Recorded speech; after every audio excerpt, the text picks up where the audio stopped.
네, 시청자 여러분 안녕하십니까? 이데일리의 대표 경제종합 시사방송 어쨌든 경제 시간입니다.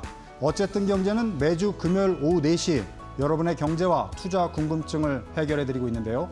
오늘은 특별히 이번 주 숨가쁘게 달려온 한미 정상회담, 미중 정상회담 등 에이펙 정상회담 관련 소식 집중적으로 분석하는 시간 마련했습니다. 자, 그럼 어쨌든 경제 일부 한 주의 경제판 코너를 함께해 주실 패널분들 소개해드리도록 하겠습니다. 자, 제 기준으로 가장 먼 쪽에 이지은 기자 나왔고요. 안녕하세요. 네, 안녕하세요. 네, 이어서 이동재 캐스터 나오셨습니다. 안녕하세요. 네, 오늘은 특별 게스트로 이태규 한국경제연구원 연구위원 나오셨습니다. 네, 안녕하세요. 안녕하십니까. 자, 이제 어쨌든 경제 제작진이 선정한 한 주의 경제판 뉴스킵 5 본격적으로 시작하겠습니다.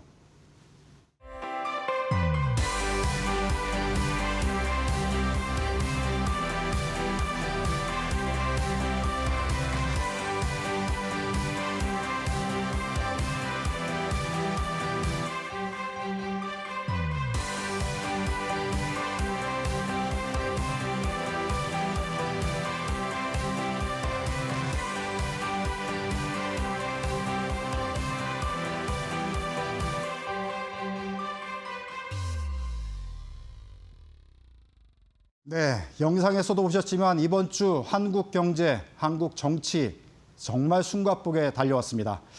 자, 한 주의 경제판 어쨌든 경제 제작진이 선정한 이번 주 뉴스 5도 역시 에이펙 관련 소식으로 준비를 했습니다. 자, 그럼 한 주의 경제판 뉴스킵 5 먼저 만나보실까요? 네, 5위, 4위, 3위, 2위, 1위 이렇게 나오고 있습니다. 자, 5위는 키워드로 깐부, 4위는 1년짜리 휴전, 3위는 협상의 기술, 2위는 방산브로, 1위는 올영 오픈런 이렇게 저희가 정했는데요. 자, 키워드로 짐작을 한번 해보시고요. 하나씩 저희가 자세하게 소식을 전해드리도록 하겠습니다. 자, 5위 자세한 사진 크게 지금 나왔습니다. 어저께 사실 우리나라 모든 언론에 헤드라인을 장식한 사진이라고 볼 수 있는데요. 자, 젠슨 형님 이렇게 부르면서 이재용 회장, 정의선 회장 정말 3인이 러브샷을 하면서 강남 치킨집에서 치맥을 즐기면서 굉장히 오붓한 사이를 연출하면서 중요한 얘기를 나눴는데요. 이 소식, 자, 이동재 캐스터가 전해주시는데, 자, 이동재 캐스터가 전해주기 전에 영상 준비된 게 있습니다. 먼저 그 영상 보시고 그 다음 소식 자세하게 전해드리도록 하겠습니다. 영상 보시겠습니다. The talks between United States and China are completely in the hands of President Trump. As you know, he is a great negotiator and a great deal maker. And President Xi, the two of them have an excellent relationship. It's completely in their hands. And I have every confidence they're going to do everything they can to make the best deals for their own countries. The facts are that artificial intelligence is the most impactful technology of our time. It is the most impactful technology of all time. This is very likely going to be the largest technology industry the world's ever known. And so, is it possible for NVIDIA to be much larger than us today? I think the answer is absolutely so. We have a lot of good news. A lot of great news for Korea, a lot of great news between me and my many great partners. And so I promised President Lee I was not going to tell the good news before he does. Okay. So I'm saving it for him to announce. Could you give us some hints for tomorrow? Okay, let me give you some hints. The news would probably be related to AI, maybe robotics, and absolutely 100% related to Korea. 네, 어제 강남 깐부치킨 가게에서 치맥을 3개의 기업들을 이끌어가는 대표적인 회장님 또 CEO라고 볼 수 있는데요. 자, 한국에 100% 연관되는 AI 관련 산업을 얘기를 하겠다. 이렇게 지금 젠순왕 CEO가 얘기를 했거든요. 자, 이 소식 이동재 캐스터가 전해주실까요? 네, 어젯밤이었죠. 이른바 깐부회동으로 젠슨왕 CEO와 이재용 회장 그리고 정의선 회장이 공개적으로 치맥을 즐기면서 많은 관심을 받았었는데요. 세 사람은 서울 강남 깐부치킨에서 만난 뒤 함께 러브샷까지 보여주며 AI 깐부로서 거듭났습니다. 젠슨왕 CEO는 이 회장과 정 회장에게 자사의 초소형 AI 컴퓨터인 DGX 스파크와 고급 위스키를 선물하기도 했는데요. 두 사람과 함께 소맥을 마신 오늘이 인생 최고의 날이라고 전했습니다. 네. 또 오늘 엔비디아가 우리 정부에 삼성, 그리고 SK, 현대차, 네이버에 자사의 최신 GPU 26만 개를 공급하기로 한 소식이 아까 영상에서 봤던 좋은 뉴스가 가득할 거라고 했던 그 소식인데요. 현재 에이펙 CEO 서밋에서 특별 연설이 진행되고 있는 만큼 앞으로도 이 소식이 들어오면 저희가 바로 알려드리도록 하겠습니다. 오늘 이 깐부 회동 소식에 장 초반에 육개주에 대한 강한 매수세도 몰렸습니다. 육개주 관련 종가도 한번 확인해 보도록 하겠습니다. 네, 육개주 관련 종가가 모두 복사 붙여넣기를 한 것처럼 개장 이후 많은 수급이 몰렸다가 순식간에 주가가 빠지는 모습 보여줬습니다. 최근 들어서 우리 시장이 높은 변동성을 보이고 있는 만큼 이 테마 종목에 들어가실 때 각별한 주의가 필요하겠는데요. 깐부치킨과 관련된 교촌 FMP 할인, 그리고 동우 팜투페이블, 마니커 FNG가 모두 급격하게 하락세를 보였습니다. 그리고 이번 회동으로 삼성전자의 종가도 많이 궁금하실 텐데요. 삼성전자 주가도 확인해 보겠습니다. 네, 삼성전자가 오늘 미증시의 기술주 하락에도 불구하고 깐부 회동의 힘을 받아서 3% 넘는 급등을 보여줬습니다. 디램 슈퍼사이클로 견조한 실적 발표를 보여주면서 최근에 10만 전자도 돌파해냈는데요. 앞으로도 이 상승세를 이어갈 수 있을지 집중이 됩니다. 그리고 오늘 최대 수혜주는 현대차 그룹주가 받아갑니다. 한미 관세 협상이 타결되면서 연손실이 3조 원가량 줄어든다는 소식에 강세를 보였던 현대차인데요. 이번 회동 이후엔 10% 가까이 상승하는 모습 보여줬습니다. 현대 오토에버의 현대 글로비스 등 자회사도 엔비디아와의 협력 기대감에 덩달아 급등하는 모습 보여줬습니다. 네, 삼성전자, 현대차 주식시장에서 지금 불을 뿜고 있습니다. 계속 이렇게 쭉쭉 가주기를 바라고요. 자, 개인적으로 제가 어저께 화면을 보면서 느낀 게 이재용 회장이 이제 화면에 많이 나오는 뉴스 메이커잖아요. 네. 어제 이재용 회장의 표정이 인생에서 가장 행복한 표정이었지 않나 제 개인적인 기억으로는 네, 맞습니다. 그런 느낌을 받았고요.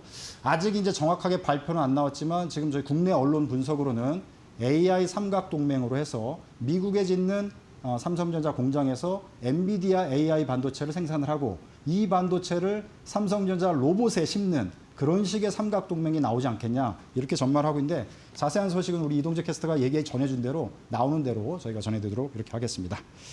자, 그럼 이제 4위 내용으로 한번 넘어가 보겠습니다. 4위 큰 화면 한번 보여주실까요? 네, 이번 주에 아주 빅 뉴스들이 쏟아졌습니다. 10점 만점에 12점 회담이라고 트럼프 대통령이 미국으로 돌아가는 비행기 안에서 미국 기자들에게 이렇게 얘기를 했고요. 그런데 지금 전문가들은 미중 간의 관계가 여러 가지 아직 문제가 남아있다. 1년짜리 휴전이다. 이런 평가를 내리고 있습니다. 자, 이 소식은 이지은 기자가 전해주실까요? 네, 제가 준비를 했습니다. 세계 단판으로 기대를 모았던 미중 정상회담이 1년간 무역 휴전으로 마무리가 됐습니다. 트럼프 미국 대통령과 시진핑 중국 국가주석은 6년 4개월 만에 대자했고요. 회담은 부산에서 오전 11시부터 1시간 40여 분간 진행됐습니다. 이날 자리에서 두 정상은 각자가 당장 필요한 협상 카드를 주고받는 합의를 성사시켰습니다. 먼저 중국은 히토류 수출 통제를 1년간 유예하고 합성 마약 펜타닐의 미국 유입 차단 협력에 동의했습니다. 또 대두를 비롯한 미국산 농산물을 즉시 구매하기로 했습니다. 미국도 그동안 중국에 부과해온 펜타닐 관세를 20%에서 10%로 인하하기로 했습니다. 트럼프 대통령은 시 주석과의 회담에 대해 멋진 회담이었다고 생각한다며 이번 회담은 10점 만점에 12점이라고 평가했습니다. 다만 이번 회담으로 미중 갈등이 임시 봉합했지만 완전한 합의가 아닌 데다 양측이 또 팽팽한 패권 경쟁을 벌이고 있기 때문에 언제든 다시 갈등이 재점화할 수 있는 점은 배제할 수 없어 보입니다. 네, 자 이지은 기자 이제 소식을 전해주셨고요. 자, 이 소식은 잠시 후에 더 자세하게 좀 다루도록 하겠습니다. 자, 뉴스 한 주의 경제판 뉴스킵 5 중에 3위 소식 또 보여주시겠습니까? 네. 이거 정말 한국 경제에는 가장 어떻게 보면 중요한 소식일 수 있는데요. 한미 관세 협상 드디어 합의를 이뤄냈습니다. 상호 관세 15%로 합의를 봤고요. 현금 투자 연 단위 200억 불. 전체적으로 이제 2천 불을 저희가 이제 2천억 불을 이제 줘야 되는 그런 상황인데 선방했다는 평가가 주류를 이루고 있는데 이 소식 관련해서 좀 자세하게 분석하기 위해 전문가분 모셨습니다. 앞서 소개해드린 한국경제연구원의 이태규 수석 연구위원 나와 계신데요. 자, 우리 박사님, 이 소식 뭐 자세히 보셨을 텐데 에이펙 회담에서 이제 그동안 통상 이슈도 여러 가지 가닥을 잡을 거로 예상했는데 실제로 지금 가닥을 잡은 상황이에요. 전체적으로 어떻게 보셨는지 먼저 총평을 한번 해주시죠. 전체적으로 보면 일단은 그 한국 경제의 불확실성이 일단 해소됐다는 그런 측면에서 중요한 의미를 둘 수 있겠습니다. 네. 동시에 이제 그 초반 그 협상 처음에 이제 총액 3,500불이라는 이제 큰 금액에 대해서 네. 미국은 이제 그 수준을 지켰고 네. 또 우리 입장에서는 매년 이제 그 상한을 둠으로 인해서 네. 조금 이제 한꺼번에 지불하는 그런 부담을 들었다고 볼 수 있죠. 그렇게 해서 서로가 어떤 합리적인 선에서 조금 이제 양보해서 전체적으로는 처음에 애초에 이제 큰 틀에서의 합의를 유지하면서 조금씩 서로가 양보하는 그런 측면에서는 뭐 합리적으로 정리가 됐다 그렇게 평가할 수 있겠습니다. 네. 우리 이제 이태규 박사님도 합리적인 결론을 도출했다 이렇게 평가를 해주셨는데 자 지금 미국 언론에서는 뭐 상대적으로 한국이 협상을 잘했다 이런 미국 언론 이제 평가가 나오고 있고 트럼프 대통령도 정상회담 이제 기자회견 중에 그 우리나라 저 산업부 김 장관을 터프한 협상가 이렇게 말할 정도로 어떻게 보면 칭찬을 한 그런 셈이 되다 보니까 상대적으로는 우려가 좀 많이 걷어졌다 이렇게 볼 수 있는데 그래도 앞으로 장기적으로 보면 많은 것들이 우려되는 상황이 있지 않습니까? 그래서 우려되는 점, 그다음에 잘된 점 디테일하게 좀 평가를 좀 해주시죠. 먼저 아까 제가 잠시 말씀드린 대로 일단 불확실성이 거쳤고 그다음에 이제 일본이나 다른 어떤 경쟁국에 비해서 이제 불리하지 않게 관세를 받았다는 점. 또 특히 저 조선 분야에 있어서는 이제 저희 조선 회사들이 주도권을 쥐고 바스가를 진행할 수 있다는 점 그런 점에서 이제 평가를 할 수 있고 또 이제 200억이라는 상한선이 또 주어졌으니까 그런 쪽에서 어떤 저희가 어떤 안전장치를 마련했다 그렇게 말씀드릴 수 있겠습니다. 일단 우려되는 점이라 하면은 여전히 이제 이 투자 관련돼서 앞으로 정해야 될 게 많거든요. 네. 특히 이제 우리가 상업적 합리성이라는 문구를 이제 넣음으로 인해서 상당히 좀 어떻게 수익성이 나는 분야에만 투자하는 그런 장치를 마련했는데, 근데 상업적 합리성이라는 것도 사실 어떻게 보면은 어떻게 해석하냐에 따라서 그러면 장기적으로 상업적 합리성인지 단기적인 합리성인지 또 여기 대해서는 어떤 또 정확한 답이 없거든요.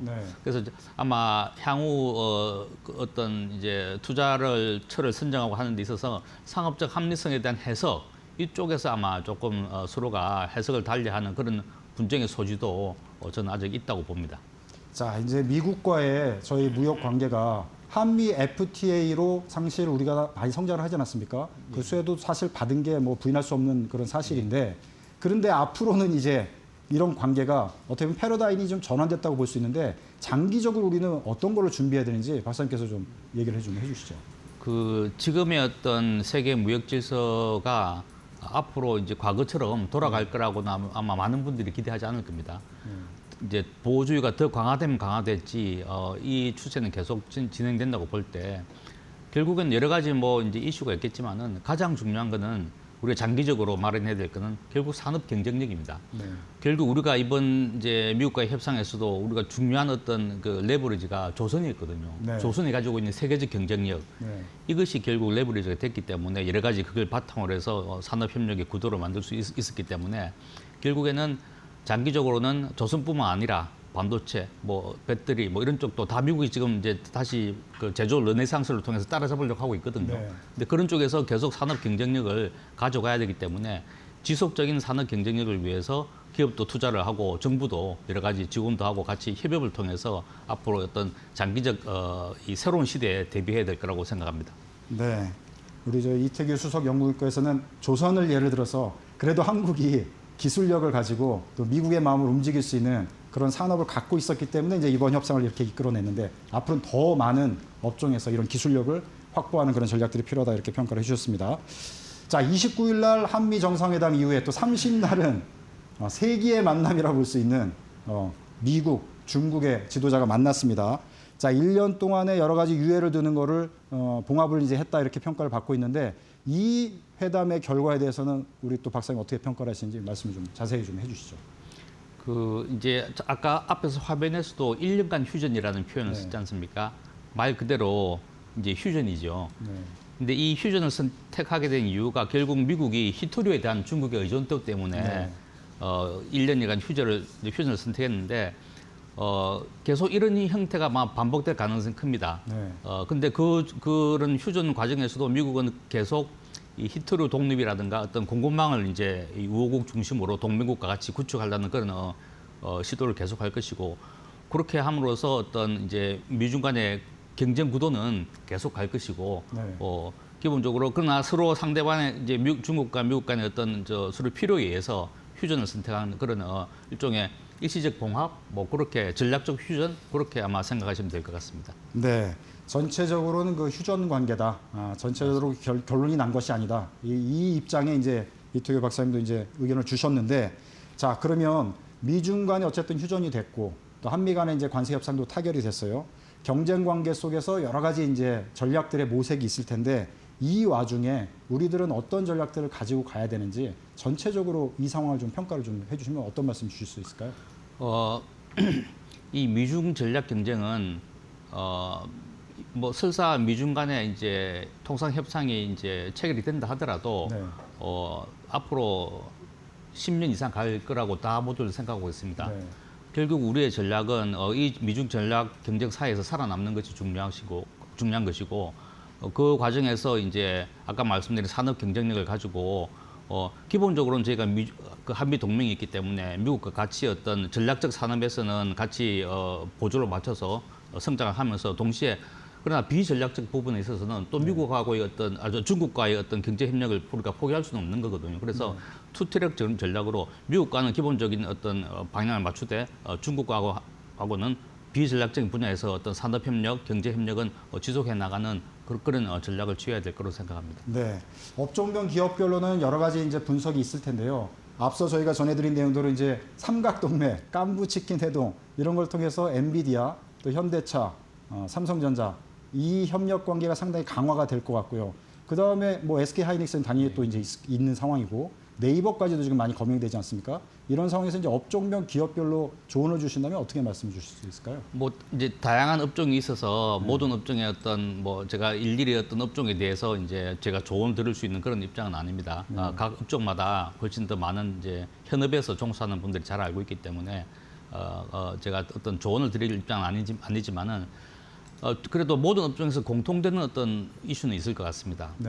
가장 일단 중요한 점이 공급망입니다.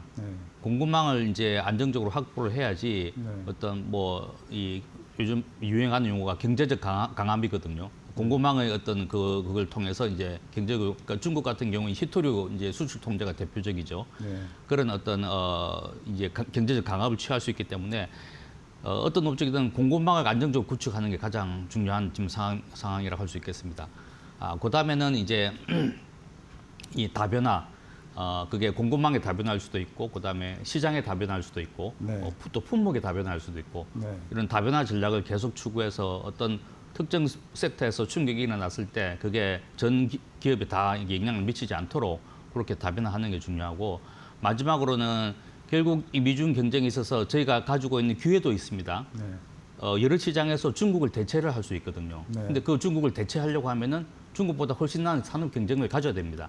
근데 지금 상황을 보면은 중국이 과거에는 중국이 우리를 쫓아온다고 했지만 지금 많은 분야에서 이미 중국이 우리를 추월한 경우도 많기 때문에 결국 이 기회를 살려서 중국을 대체할 수 있어야 되고 또 중국에 의해서 대체당하지 않는 그런 산업 경쟁력을 지속적으로 확보해야 되기 때문에 이 공급망과 그다음에 이제 다변화, 그다음에 산업 경쟁력 확보 이 세 가지를 큰 축의 어떤 전략으로 삼고 계속 노력을 해야 될 거라고 생각합니다. 네, 말씀 감사합니다. 자, 이번 주에 뭐 한미, 또 미중 정상회담 그리고 젠순왕 CEO와 우리 재계 오너분들과의 광폭 행보 같이 보셨는데요. 자, 우리 패널로 나온 우리 이동재 캐스터와 이지은 기자 어떻게 봤는지 한번 견해를 듣고 싶네요. 이지은 기자 먼저 말씀해 주실까요? 네, 앞서 말씀 주셨지만 엔비디아를 중심으로 한국 기업과의 AI 동맹이 가시화되고 있다는 점은 긍정적이고요. 특히 엔비디아가 자사의 GPU를 한국 정부와 기업에 26만 개를 공급 결정을 한 점은 제조 생태계가 질적으로 또 성장할 수 있을 기회가 될 거라고 생각됩니다. 네, 우리 이동재 캐스터 어떻게 보셨나요? 저도 우선 성사되기 어려울 줄 알았더니 한미 관세 협상이 타결되면서 이 국내 증시 훈풍을 불어온 점을 굉장히 긍정적으로 봤고요. 다만 미중 무역 협상이 다소 진전이 더욱 되지 못한 점은 약간의 우려점으로 남은 것 같습니다. 네, 말씀 감사합니다. 저는 이번 주에 여러 가지 정상회담 결과 또 협상 내용들을 이렇게 보면서 아직 한국이 작지만 강한 나라다. 그리고 기술력이 있다. 이런 걸 확인할 수 있어서 너무 기뻤고요.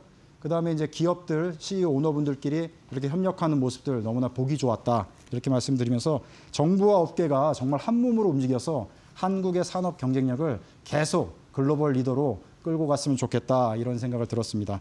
자, 뭐 언론인으로서도 저로 그런 역할에 기여할 수 있도록 좋은 소식 계속 전해드리도록 하겠습니다. 자, 한 주의 경제판 뉴스킵 5 그럼 2위 소식으로 넘어가 보겠습니다. 자, 2위 소식 보여주실까요? 네, 나왔습니다. 이거 역시 이번 주에 있었던 빅 뉴스 중에 하나라고 볼 수 있는데요.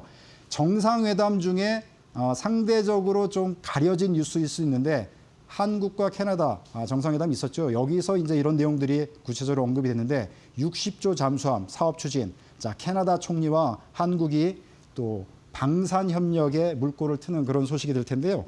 자, 이 소식은 이동재 캐스터가 전해 주실까요? 네. 우리가 사실 한미, 미중 정상회담에 초점이 많이 맞춰져 있었지만 사실 어제도 이재명 대통령은 굉장히 네. 바쁜 일정을 소화했습니다. 기자님 혹시 어제 이재명 대통령이 몇 개국의 정상과 회담을 가졌는지 알고 계실까요? 못 셌습니다. 네, 괜찮습니다. 제가 알려드리도록 네. 하겠습니다. 캐나다를 시작으로 뉴질랜드, 태국, 베트남, 호주 그리고 일본까지 네. 총 6개국의 정상과 릴레이 양자회담을 가졌는데요. 네. 그중에서도 바로 캐나다와의 이 양자 정상회담이 킥으로 꼽혔습니다. 네. 이재명 대통령과 마크 케니 캐나다 총리가 정상회담에서 캐나다의 차기 잠수함 사업을 비롯해서 방산 분야의 협력을 갖도록 강화하기로 했는데요. 우리나라와 캐나다가 이날 군사 그리고 국방 비밀 정보 보호 협정도 채택했습니다. 이 협정이 발효되면 국방 조달이나 방산 관련 협력을 확대할 수 있는 기반이 마련되는 건데요. 캐나다가 국방 협력 파트너십을 맺게 된 인도태평양 지역의 첫 국가가 됐습니다. 카니 총리는 회담을 마친 뒤 곧바로 하나오션 거제 사업장도 방문했는데요. 최대 60조 원 규모의 캐나다 차기 잠수함 사업 도입이 우리나라 기업과 독일 기업의 총 2파전으로 진행되고 있는 만큼 직접 시차를 선택한 것으로 보입니다. 이번 소식과 관련해서 해운 방산 관련주도 체크해 보도록 하겠습니다. 하나오션과 하나시스템을 일단 오늘 약세를 보이면서 계속 약세를 보이는 모습 보였고 LIG 넥슨과 HD 현대중공업은 조금 강세를 보였는데요. 하나오션과 하나시스템은 지난해 인수한 필리조선소의 정상화를 위해서 일회성 비용이 높게 나오면서 오늘 주춤한 모습을 보였습니다.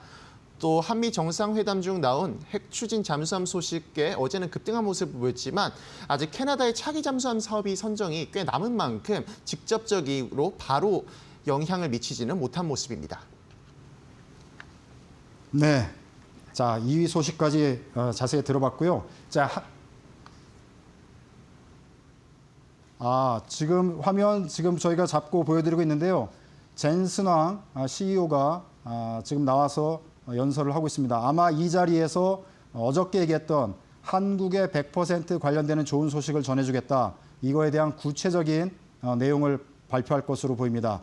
이렇게 되면 이제 우리나라 뭐 전국의 언론이 속보로 계속 기사를 송출할 텐데요. 저희 시간 중에 나오면 다시 또 전해드리도록 하겠습니다. 네. 자, 이어서 저희 한 주의 경제판 뉴스킥 1위 보여드리도록 하겠습니다. 네, 나왔습니다. 자, 이번 주 에이펙 정상회담 여러 가지 큰 뉴스들이 나왔는데 이것 외에 소프트한 연성 뉴스 중에는 단연 이게 화제를 받았다고 볼 수 있습니다.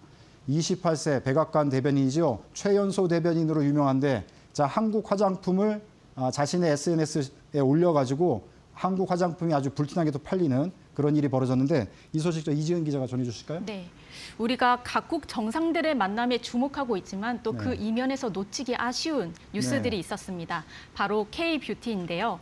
K-뷰티 열풍은 에이펙에서도 이어졌습니다. 에이펙으로 방한 중인 28살 최연소 미국 백악관 대변인이 SNS에 한국 화장품을 구매한 인증샷을 올리면서 화제가 됐습니다. 제품들을 조금 살펴보면요. 메디힐 마스크팩과 메디큐브 선크림, 또 조선미녀 제품 등 총 13가지로 이 모든 제품들이 CJ 올리브영에서 인기 제품들로 꼽히는 것들입니다. 특히 올리브영은 K-뷰티 인기와 함께 외국인 관광객들 사이에서 필수 코스로 자리 잡았는데요. 이러한 인기에 힘입어서 상반기 올리브영의 순이익은 2,703억 원으로 작년 동기 대비 17% 증가하기도 했습니다. 이어서 화장품 관련 종목들 주가 함께 보고 가시면 좋을 것 같은데요. 시진핑 국가주석의 방안으로 한한령 해제 기대감이 커지면서 화장품주가 주목을 받고 있습니다. 보시면 CJ는 전일 대비 0.77% 오른 채 장을 마감했고요. K뷰티 대장주 자리를 꿰찬 APR도 전일 대비 0.59% 상승한 채 마감했습니다. 반면 LG생활건강과 아모레퍼시픽은 소폭 하락하는 수준에서 장을 마감했습니다. 마지막으로 리들샷으로 이름을 알린 VT는 전일 대비 1.77% 하락한 2만 5천 원에 장을 마무리했습니다. 네, 이지은 기자 수고하셨는데 자 같은 젊은 여성으로서 자 백악관 대변인이 이렇게 SNS에 올려서 한국 화장품 각광받는 거 어떻게 보셨는지 개인적으로 좀 평가를 한번 해주시죠. 우선 이번 기회로 다시 K-뷰티의 저력을 체감할 수 있었고요. 네. 한국 화장품의 주요 수출국을 보면 네. 미국이 20% 가까이로 많은 비중을 차지하고 있습니다. 네. 이번 백악관 대변인의 인증샷은 K-뷰티 열풍을 상징적으로 보여주는 사례라고 할 수 있을 것 같습니다. 네, 알겠습니다. 자, 한 주의 경제판 뉴스킥5 이렇게 전해드렸는데요. 자, 지금까지 이지은 기자, 그다음에 이동재 캐스터, 그리고 한국경제연구원의 이태규 선임연구위원께서 수고하셨습니다. 감사합니다. 자, 이번에는 이데일리 TV의 뉴스 리포트 보시겠습니다. 이지은 기자가 신선식품으로 사업을 시작한 컬리의 뷰티 사업 확대 내용을 취재했는데요. 이 소식 전해드리면서 어쨌든 경제 1부 마치고요. 저는 잠시 후 2부 초대석 코너로 뵙도록 하겠습니다. 오늘 초대석에는 정광천 이노비즈협회 회장님 나오셔서 지금 전해드린 한미 정상회담 관세 협상에 업계에 미치는 영향, 그리고 우리 기업들이 어떻게 AI 시대를 준비하는지 자세하게 관련 소식 전해드리도록 하겠습니다. 자, 어디 가지 마시고 채널 고정 부탁드립니다.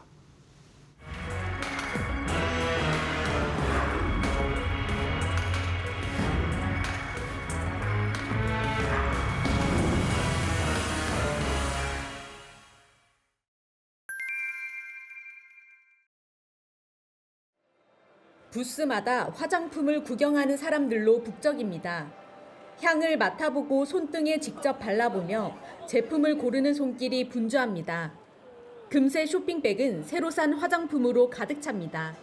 신선식품으로 시작한 컬리가 이번엔 뷰티로 눈을 돌렸습니다. 컬리 뷰티 페스타를 열며 뷰티 시장 공략에 시동을 건 겁니다. 컬리는 내년 자체 뷰티 브랜드 론칭을 목표로 PB 영역 확장에 나섰습니다. 식품을 넘어 뷰티까지 아우르며 충성 고객을 넓히려는 전략입니다. 컬리가 가지고 있는 브랜드의 신뢰도를 바탕으로 고객이 믿고 쓸 수 있는 제품을 현재 열심히 기획 중인 상황입니다. 컬리 USA를 서비스를 출시하면서 그 안에서 뷰티 상품 또한 미국의 역직구로 선보이고 있고요. 컬리가 뷰티 사업을 성장 축으로 삼아 기업 공개 재추진에 나설 가능성도 거론됩니다. 2023년 상장 연기 후 외형 키우기에 집중해온 컬리는 올해 상반기 영업이익 31억 원을 기록하며 창립 이후 첫 흑자에 성공했습니다. 특히 화장품은 고마진 상품으로 수익성 개선에 직접적인 도움이 된다는 설명입니다. 작년 뷰티컬리 거래액은 5천억 원 규모로 1년 새 23% 성장했습니다. K-뷰티의 세계적인 인기도 호재입니다. 올해 3분기 기준 한국 화장품 수출액은 85억 2천만 달러로 1년 새 15.4% 증가했습니다. 컬리의 IPO 추진은 영원한 숙제죠. 거는 이제 자사 플랫폼도 있지만 네이버랑 연계를 어떻게 해서 좀 더 많은 고객들한테 뷰티의 브랜드를 알리고 판매하느냐가 또 중요한 시점인 것 같아요. 그래서 이게 좀 잘 되면은 IPO 추진에 좀 동력이 될 것 같습니다. 컬리가 내년 뷰티 PB 론칭을 예고한 가운데 신사업이 IPO 제도 전에 발판이 될 수 있을지 주목됩니다. 이데일리 TV 이지은입니다.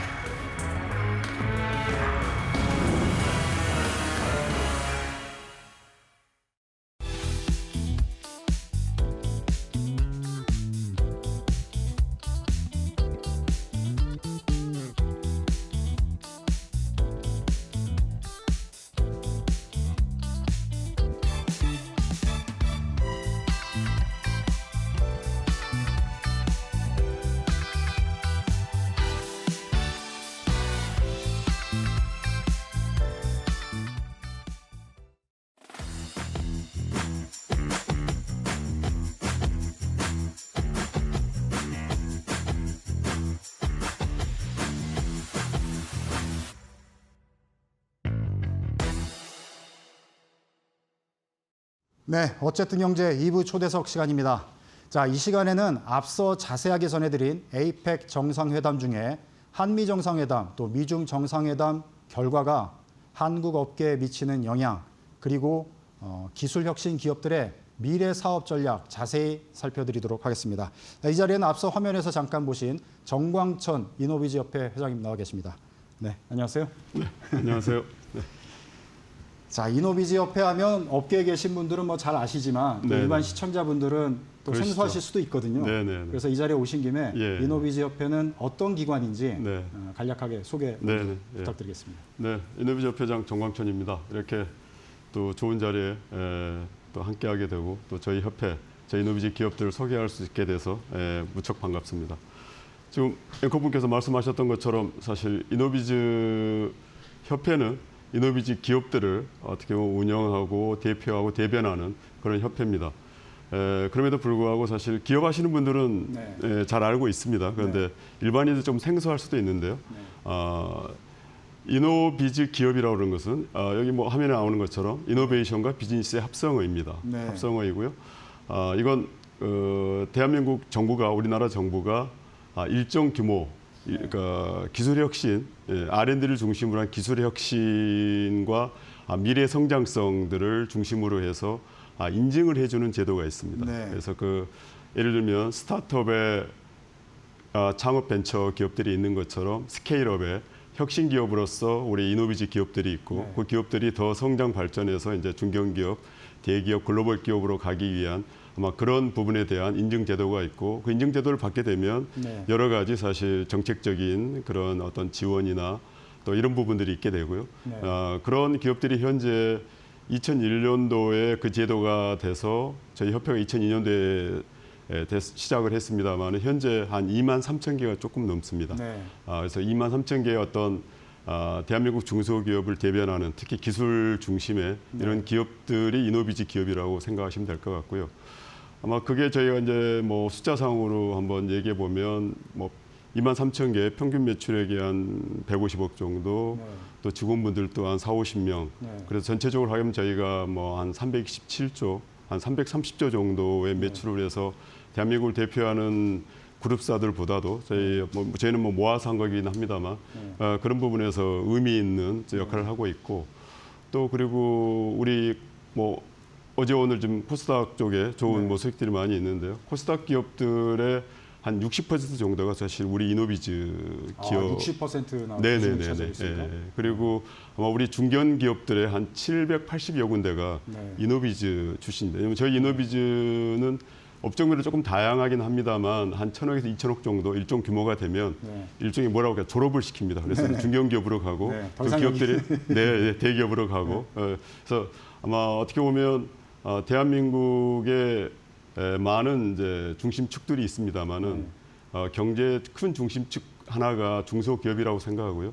우리 중소기업을 대표하면서 미래와 현재를 같이 잘 응축시켜 나가고 있는 그런 기업들이 아마 우리 이노비즈 기업이고 그 기업들을 같이 대변하면서 함께 또 고민하고 성장 발전을 위해서 노력하는 협회가 우리 이노비즈 협회라고 생각하시면 될 것 같습니다. 네, 네. 알겠습니다.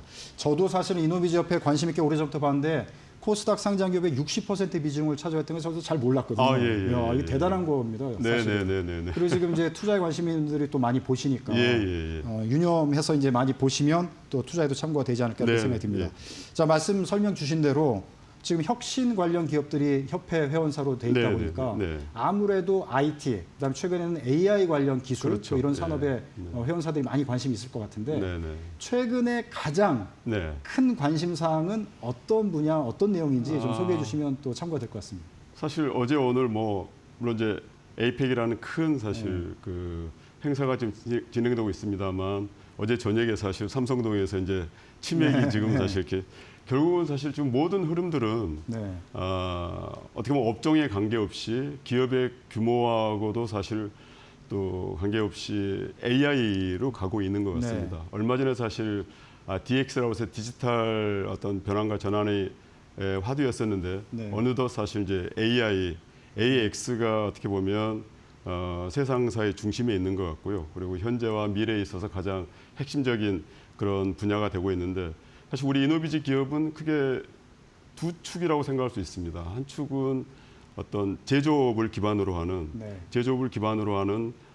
그 중심에 우리 이노비즈 기업이 있고 또 하나는 사실 기술 중심이다 보니까 네. 다양한 기술들이 있습니다만은 최근에는 IT, AI 쪽 기술들에 대한 내용들이 중심에 있다고 보고요. 결국은 저희 이노비즈 기업도 결국 AI 전환이 핵심 하도라고 생각하고 제가 얼마 전에 그 저희 자체 기업들을 대상으로 설문조사한 게 있습니다. 네. 근데 약 67% 정도, 67.2%가 지금 현재 AI를 도입하고 있고 아니면 네. 적극적으로 활용하고 있는 상황이기 때문에 네. 이런 부분들은 단순하게 어떤 뭐 자동화, 뭐 이런 부분들을 뛰어넘어서 네. 미래 산업으로 갈 수 있는 성장 동력이 되지 않을까 이렇게 생각하고 있습니다. 네. 자, 지금 협회장님께서 AI 전환 이것을 이제 키워드로 말씀을 해주신 셈인데, 네. 자, 그러면 협회 차원에서 또 회원사들에게는 AI 전환의 전략적인 솔루션이랄까? 네. 현재 준비 사항들이 여러 가지 내용이 있을 것 같아요. 예. 어떻게 지금 AI 전환을 그럼 준비하고 계신 건지 예. 또 소개를 부탁드리겠습니다. 저희 협회의 또 큰 모습 중에 하나가 네. 저희는 뭐 23,000개라는 기업의 어떤 토대도 있습니다만은 네. AI를 중심으로 놓고 봤었을 때 네. 공급자 부문에서의 어떤 기업들, 네. 수요자 입장에서의 기업들이 사실 네. 같이 공존하고 있습니다. 네. 아무래도 회원사 그렇게 느끼죠. 그렇죠. 예. 그래서 그 부분에 대해서 결국은 AI 기반의 제조 혁신의 대표로서 사실 우리 이노비즈 기업이 갖고 있는 이런 맥락이 있다고 생각하고요. 그런 부분에서 우리 이노비즈 기업이 AI를 중심으로 해서 산업 구조를 바꿀 수 있는 네. 아마 그런 맥락에서 저희 어떤 핵심 키워드를 가지고 저희 협회도 역할을 하고 있고 그런 맥락에서 사실 또 AI 전환에 대한 선도적인 전략이라든가 네. 뭐 작은 모습이긴 합니다만 저희도 올해 AI 위원회를 별도로 만들어서 네. 많은 공급자 기업과 수요자 기업들이 같이 지금 여러 가지 내용들을 모색하면서 방법을 찾고 또 더 현실적인 부분들을 찾고 있는데 그런 부분에서 아마 협회가 네. 우리 회원사들뿐 아니라 중소기업들에 있어서 AI로 전환할 수 있는 그런 부분에서 어떤 제조 혁신 그리고 신기술적인 측면에서 아마 모범적인 또 선도적인 역할을 할 수 있지 않을까 생각합니다. 네. 그러니까 협회 내에 지금 AI 위원회라는 게 있고 네네네. 여기는 이제 수요자, 공급자 같이 만나서 네네, 어떻게 그렇습니다. 보면은 협회 내 생태계를 만들 수가 있거든요. 예. 이게 어떻게 보면 파워풀한 그런 어떻게 보면 그 양 당사자가 만나서 기존의 어떤 그 기술적인 관점에서 실질적으로 산업화까지 만들어갈 수 있고 흔히 말해서 결국은 생산성을 높이고 매출과 이익을 담보할 수 있는 그런 형태로 가져갈 수 있는 아마 실천적인 모습을 보여줄 수 있지 않을까 생각을 합니다. 네. 여러 가지 좀 재밌는 결과물들이 도출되지 않을까 이런 생각이 드는데요. 네. 자, 그다음에 이어서 또 제가 궁금한 게 중소벤처기업과 요즘 돈이 되는 R&D 해야 된다 이런 거를 많이 지금 얘기를 하고 있고 사실 그게 일명 타당한 면이 있다고 저도 생각을 하거든요. 그래서 그러면 돈이 되는 R&D는 뭐냐? 또 협회 차원에서는 또 정부의 어떤 식의 또 요구도 많이 있을 것 같고 그렇죠. R&D 예산이 뭐 과거는 좀 줄었다면 다시 좀 회복되고 더 늘려야 네. 되는 이런 상황인데 예. 어떻게 정부에 지금 요청하고 있고 또 준비하고 있습니까?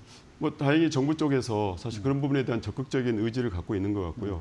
저희 중기부 쪽에서도 그런 맥락에서 어떤 양적인 문제에서나 질적인 문제에서 크게 고민하고 사실 현실적으로 많은 이제 방법들을 주고 계신 것 같습니다. 그중에 저희가 이제 요청드리는 것 중에 하나는 산업 맞춤형 어떤 AI R&D 형태 부분을 해서 네. 일종의 그걸 이제 버티컬 AI 기반 R&D라고 얘기할 수 있을 네. 것 같은데 어떤 수평적인 어떤 보조나 지원 형태 부분들도 중요하지만 네. 어떤 산업에 집중된 맞춤형 형태의 어떤 버티컬 AI 기반의 R&D 네. 부분들을 가져가는 부분들이 실질적으로 생산성의 향상이나 또 매출, 또 이익을 담보하는 데 가장 핵심적인 내용이라고 생각해서 그 부분들에 대한 요청들을 지속적으로 하고 있고요. 또 하나의 부분들은 이 내용들을 결국은 조금 더 일반적이고 보편적인 어떤 지원책도 굉장히 필요합니다만 조금 도전적이고 좀 선도적인 R&D에 대해서는 집중적으로 지원해 주거나 하는 이런 부분들에 대해서 저희도 지속적으로 요청을 했었고 얼마 전에 사실 또 중기부하고 또 장관님하고 같이 나눴던 내용들 중에서도 그 부분에 대해서 네. 아마 양적으로나 질적으로 그런 부분에 계속 확대시켜 나가는 계획들을 들었기 때문에 그런 맥락에서 같이 함께 되면 뭐라고 그럴까요? AI와 제조가 융합된 한국형 혁신 모델 뭐 이런 부분들도 저희가 함께 만들어갈 수 있지 않을까 이런 생각도. 네. R&D 관련해서 이제 협회 차원에서 활동하고 계신 내용들을 이제 소개를 주셨는데, 자 협회 회원사들 보면은 뭐 수출도 많이 하고 네. 글로벌 시장을 넓혀가야지만 회사 볼륨이 커지지 않겠습니까? 네, 네. 그래서 협회에서도 글로벌 진출에 대한 여러 가지 지원책도 준비하고 계신 걸로 알고 있는데 그렇습니다. 어떤 것들 또 마련하고 계신지 말씀해 주시죠. 되게 사실 이제 우리나라도 어느 순간에 이제 사실 옛날 성장의 시절을 넘어서 지금은 뉴노멀로서 사실 저성장의 사실 상황에 왔기 때문에 저희 중소기업이지만 저희 중소기업도 내수 시장만 머무를 게 아니라 글로벌로 갈 수밖에 없는 글로벌로 가야만 하는 그런 사실 또 입장에 있습니다. 네. 그런 부분에서 저희 협회도 나름 의미 있는 역할들을 사실 이렇게 계획하고 함께 하고자 하는데 크게 한 두 가지 관점에서 얘기할 수 있을 것 같습니다. 결국 가장 큰 규모로 봤을 때 또 선진 시장이고 규모가 큰 시장이 결국은 북미 시장, 미국을 중심으로 한 그리고 중국 시장이 아닐까 생각합니다. 그래서 그런 맥락에서 저희가 했던 내용들을 몇 가지 생각해 보면 미국 쪽 같은 경우에도 미주 한인 상공회의소하고 작년부터 지속적으로 사실 같이 왕래하면서 예를 들면 저희가 이번에 1월 달에 CES 같은 경우에도 가서 현지에서 같이 함께 이런 부분들에 대한 논의들 그리고 더 나아가서 실리콘밸리에서 실제 활동하고 있는 VC들이나 이쪽하고 같이 했던 그런 어떤 전략적인 또 미팅이나 뭐 협약들도 있었고요. 뭐 가깝게는 우리 김창준 한미연구원하고도 우리 업무 협약을 통해 가지고 현재 우리가 할 수 있는 부분에 대해서 그 연결점으로 해서 FMC라고 그래서 미국 전직 연방 하원 의원 모임이 있습니다. 거기서 얼마 전에 사실 양 당에서 공화당, 민주당 같이 여러 또 의원들이 오셔가지고 저희가 이제 국회 사랑제에서 별도로 저희 이노비즈 임원사들, 회원사들 모시고 했었는데 거기서도 아마 구체적으로 여러 가지 안들을 많이 주셨던 내용들이 있기 때문에 그런 부분에 대한 것들도 저희가 진행하고 있고 아마 여러 가지 이런 부분에 통해서 더불어서 중국 시장에 대한 부분들도 저희가 현지 어떤 그 지역적인 그런 거점을 만들기 위해서 코스닥 업체인 36K라는 데가 있습니다. 그쪽하고 같이 저희 이노비즈 센터 사무소에 대한 그 업무 협약도 얼마 전에 있었고 또 사실 북경에 있는 중간촌 쪽에 있는 거기 그 기업들 그리고 연구 지원들 그리고 또 거기 이제 공무원분들하고 같이 했던 간담회도 굉장히 사실 의미 있는 상황이었고요. 그리고 뭐 칭화대 그리고 북경대 이쪽 기술 지주 회사들이라든가 이런 쪽하고도 사실 논의들이 있었는데 이런 부분에 대한 내용들을 중심으로 해서 저희 중소기업이지만 그래서 물론 쉽지 않지만 미국과 중국 더 전략적으로 진출할 수 있는 부분들에 대해서 여러 가지 고민들을 같이 하고 있는 축이 하나 있고요. 물론 일본도 마찬가지입니다. 일본도 진행하고 있는 내용들이 있습니다만은 일본에서 사실 대기업군, 중소기업군들이 한국에 와서 같이 그런 부분에 대해서 집중적으로 같이 논의했던 내용들도 좀 있고요. 이런 부분들이 또 하나의 축이 될 거고 또 하나는 이제 두 번째 흐름은 결국은 사실 또 우리가 갖고 있는 우리 기술력으로서 현지화할 수 있는 그런 지역으로 놓고 보면 아세안 쪽, 그러니까 베트남이나 인도네시아, 말레이시아를 중심으로 해서요. 그리고 또 중앙아시아 쪽 같은 경우도 그런 내용들이 있어서 제가 사실 인도네시아 자카르타 같은 경우에는 저희가 별도의 센터도 준비되어 있기 때문에 아마 그런 부분들을 통해서 혁신 기술을 기반으로 해서 글로벌 네트워크를 준비하는 내용들을 계속 진행하고 있습니다. 네, 말씀하신 내용을 듣다 보니까 이번 진짜 에이펙 회담 내용들을 관심 있게 지켜보셨을 것 같아요. 네네네. 그러니까 한미 회담, 네. 미중 회담 그 결과가 상당히 영향을 미칠 것 같은데요. 그렇죠. 예. 전체적으로 어떻게 보시는지 좀 평가 좀 해주시죠. 최근에 가장 큰 이제 이슈는 뭐 저희 중소기업뿐만이 아니라 뭐 대기업도 마찬가지겠습니다. 모든 기업들이 관세 문제가 사실 중심에 있었는데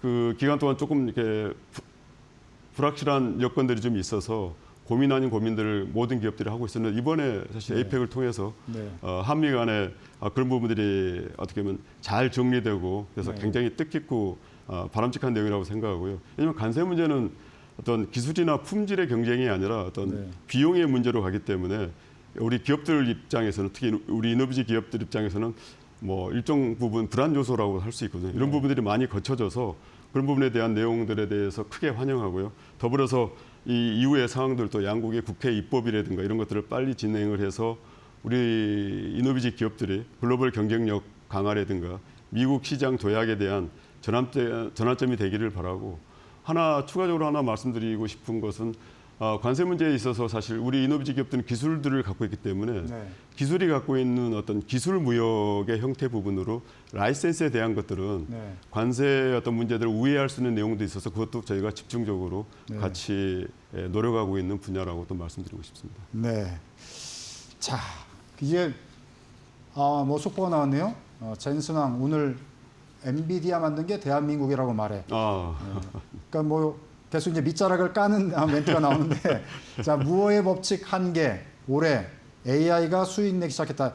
지금 전반적으로 지금 이 얘기는 어제부터 계속된 얘기인데 오늘 이제 공식적인 석상에서 발표 기조연설하고 뭐 하면서 이 내용들 지금 나오고 있는데 결국 이제 요 끝단으로 가면은 이제 뭐 현대차 그다음에 삼성전자 그다음에 우리 뭐 네이버도 될 수 있고 여러 가지 한국 기업들과 어떻게 협력을 하겠다 이제 구체적인 내용을 밝히지 않을까 이렇게 생각이 듭니다. 자, 속보 나와서 일단 간단하게 전해드렸고요. 자, 여러 가지 이제 무역 상황이 어려운 상황인데 전체적으로 협회 입장에서는 어떤 전략을 갖고 이 어려운 파고들을 넘어갈 계획이신지 전체적으로 한번 비전을 좀 얘기를 해주시면 좋을 것 같습니다. 사실 중소기업 입장에서 글로벌에 진출한다는 것은 굉장히 사실 쉽지 않은 상황입니다. 그러다 보니까 스스로 갖고 있는 기술력이나 시장에 대한 노력들도 당연히 해야 되지만 정부 입장에서 정부가 지원해주는 또는 정부가 함께하는 그런 부분들도 굉장히 우리나라는 비교적 잘 또 구성되어 있고 지원이 되는 상태라서 그런 부분들도 활용을 해야 될 것 같고요. 근본적으로 저희 협회 입장에서는 협회로서 저희 그 이노비지 기업들을 중심으로 해서 저희 이노비지 기업의 42% 정도가 사실 수출 기업입니다. 그래서 가장 주안점으로 생각하는 게 사실 해외 시장이고요. 그 시장 중에서도 미국 시장이 가장 어떻게 보면 그 메인 중심에 있기 때문에 그런 부분에 대한 저희 협회로서의 역할은 어떤 민간 차원에서의 어떤 부분들이 중요하다고 생각을 합니다. 그래서 말씀드렸던 것처럼 미국에 있는 한국의 어떤 그 기업들하고의 관계들, 또 정부하고 관계들 내용들에서 아마 민간 차원에서 할 수 있는 협력과 네트워크 확대에 대해서 중요시하고 있고요. 그래서 뭐 조금 여담으로 말씀드리면 또 한국 분들이 하고 있는 지자체들, 프레턴시나 부에나파크 시티 같은 경우에도 제가 같이 업무 협약을 하고 진행을 하고 있는 그런 상태입니다. 네, 말씀 감사합니다. 자, 우리 혁신 기업들의 성장에 크게 기여하는 이노비즈 기업 협회 되도록 기원하겠습니다. 예. 네, 바쁘신데 나와주셔서 감사합니다. 감사합니다. 네. 자, 오늘도 지금 숨가쁘게 달려왔습니다. 어쨌든 이제 마칠 시간 됐는데요. 평안한 주말 보내시고요. 다음 주에는 더 알차고 인사이트 있는 경제 소식으로 찾아뵙도록 하겠습니다. 시청해 주셔서 고맙습니다.